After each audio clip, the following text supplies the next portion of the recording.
All right, we have more changes unfolding in the U.S. economy and in the U.S. housing market. Changes that have some good news and some bad news rolling in. We're going to start with the bad and we'll end with the good. Good being residential real estate is getting squeezed, folks. After 19 months of Fed tightening, it appears to be working as Zillow just synced their October numbers into our database and the picture's becoming clearer, which we're going to look at in a minute.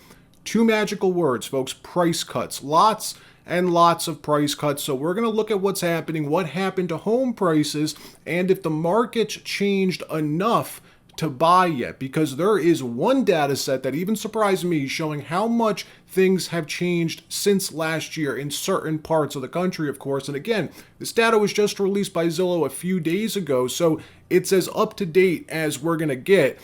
We'll use our interactive maps during the video to break all of this down, and I'll also cover some of the markets that you requested during the last housing video. But before we get started, press the like button and consider subscribing. It helps me out, and I appreciate your support. So price cuts, folks. Active listings that saw price cuts during last month, the month of October, spiked, and we saw it happen across all of the big three real estate brokerages, which is what we want. For example, Redfin just announced October saw the largest number of price cuts on record. Realtor.com concurred. And how about Zillow?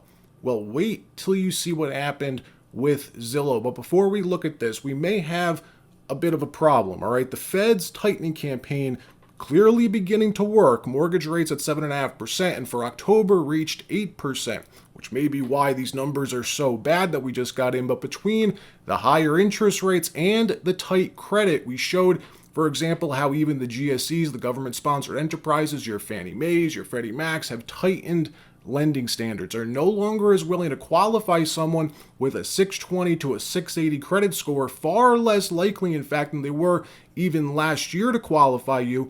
And we're talking about qualifying for a mortgage here, for a mortgage to buy a house. So this tighter, more restrictive financial environment is working. Residential took a bit longer to see the effects roll down to prices, but we finally are. And that's where the problem comes in. If you've been paying attention to financial media this week, you've probably seen the recent coverage broadcasting how the Fed is suddenly, out of nowhere, planning to cut the overnight rate sooner than later. Every week it's something new.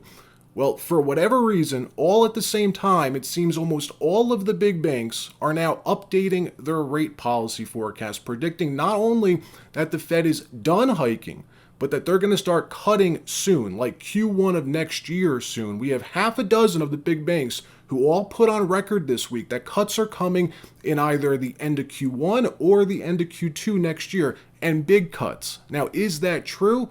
I don't know. We have no way to know for sure what the Fed's planning to do.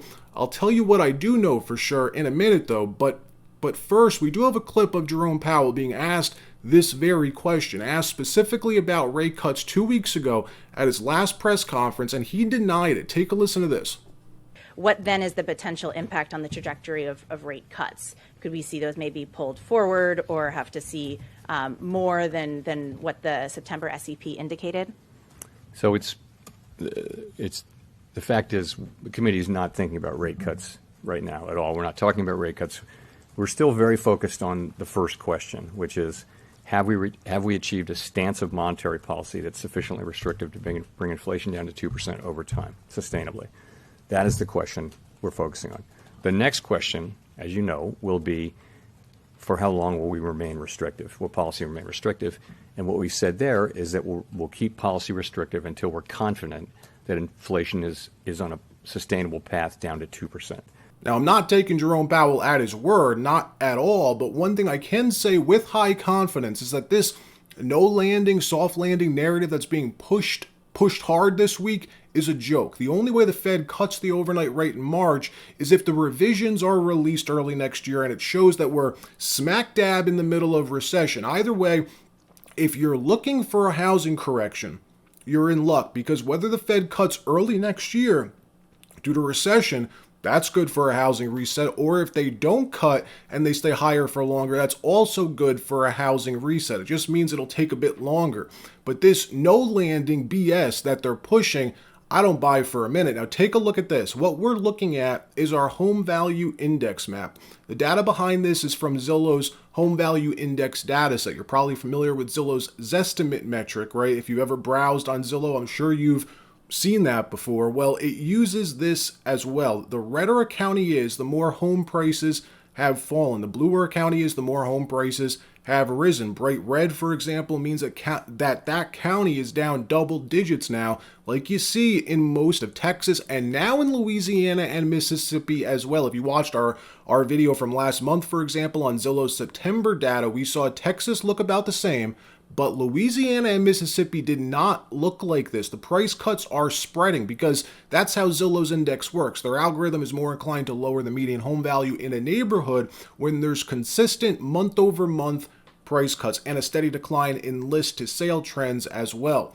So these are the markets that you're looking at here with the largest peak to trough drops thus far. Per October's numbers, prices continue falling in these markets, not rising slower or staying flat, they are falling.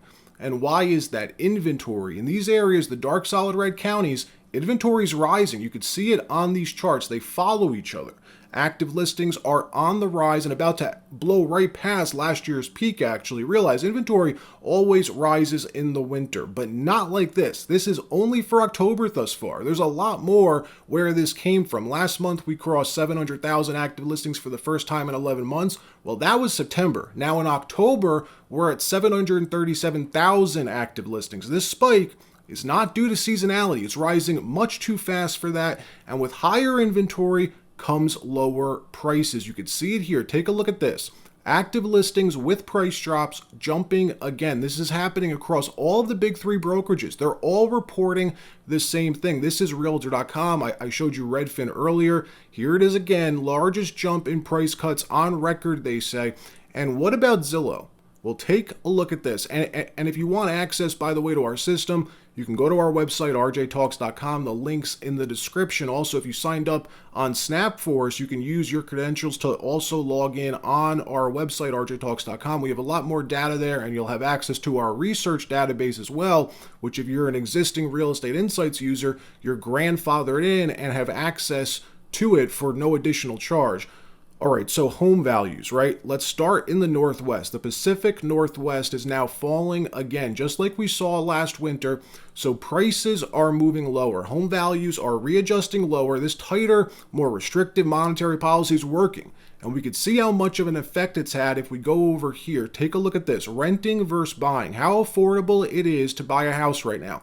How much you'll save buying versus renting in your specific market. Well, what do you notice? The entire country no longer is bright red. The Southeast had a massive readjustment these past few months. Buying and renting are falling closer in line. Still more expensive to buy in most counties, don't get me wrong, but the gap's fallen by a lot. Take a look at Jacksonville, Florida. Typical rental year is $1,650 per month, but to buy your typical Jacksonville, Florida house costs $2,200 per month. That's only a deficit of $581, meaning buying's only 35% more expensive. That may sound like a lot, but it's much better than it was a few months ago. How about Broward County?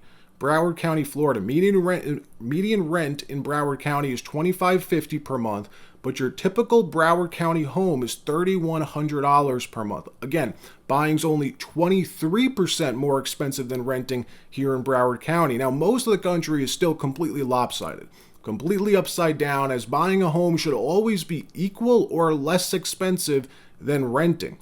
Let's take a look at Phoenix, the Phoenix area, Maricopa County. This is an interesting area, actually, as inventory has been falling here. One of those pandemic boom towns that saw inventory spike last year, but it's been falling recently, falling like a rock. But even with that, prices aren't rising here. Typical rent in Maricopa County is $1,900 per month, where your typical Maricopa County home is $3,300 per month. That means buying is 73% more expensive than renting. You would spend an additional $1,400 per month if you choose to buy versus rent in Maricopa County. And that's not even like that bad. There's much more extreme examples of how just out of whack the buy versus rent ratio still is. Like, for example, in Alameda County in Northern California, typical rental here costs $2,700 per month. But to buy your typical Alameda County home costs $7,700 per month. That's with your mortgage, property tax, and insurance. That's a deficit of nearly $5,000. Said another way, buying a house in Alameda County is 178% more expensive than renting. You would spend $5,000 more per month if you choose to buy versus rent here. But the point is that things are beginning to normalize a bit. We can see that happening in the Southeast. Now, home values. Let's jump back over to the home value map. I'll just bang through some of the markets that you requested. I look at during the last housing video, we had some requests for Clark County, Nevada. That's the Las Vegas area. Home prices are now down 6%. That means prices here are $27,000 less than they were last year, but still 40% more expensive than they were pre-pandemic, 40% higher than in October 2019, 45% higher than they were in October 2018, and 90% over October 2016 prices. Let's take a look at Washington State. A few requests for Snohomish County, north of Seattle. Beautiful area, by the way. Currently down 7%, but it's bounced back a bit. Was down 10% 6 months ago. Still 50% over October 2019, 70% over October 2017 prices. And again, this map is showing home values, right? Not list prices, not sale prices, but home values, the median home value for that neighborhood. All the recent price cuts that we've seen these past few months will only begin working their way into Zillow's home value algorithm over the next few months. Let's jump over to Boise. Boise, Idaho, now down almost 12%. Median home price in Boise is now $493,000. Still 52% over October 2019, 90% over October 2017 prices. Also, a couple of requests for the great state of Tennessee. Davidson County, that's the Nashville area, now down 1.3% from last year. Typical home value here is $427,000. That's still 48% over October 2019, 64% over October 2017 prices. Alright, if you enjoyed this video, got something out of it, press the like button. If you didn't, that's alright too. Either way, I appreciate you watching.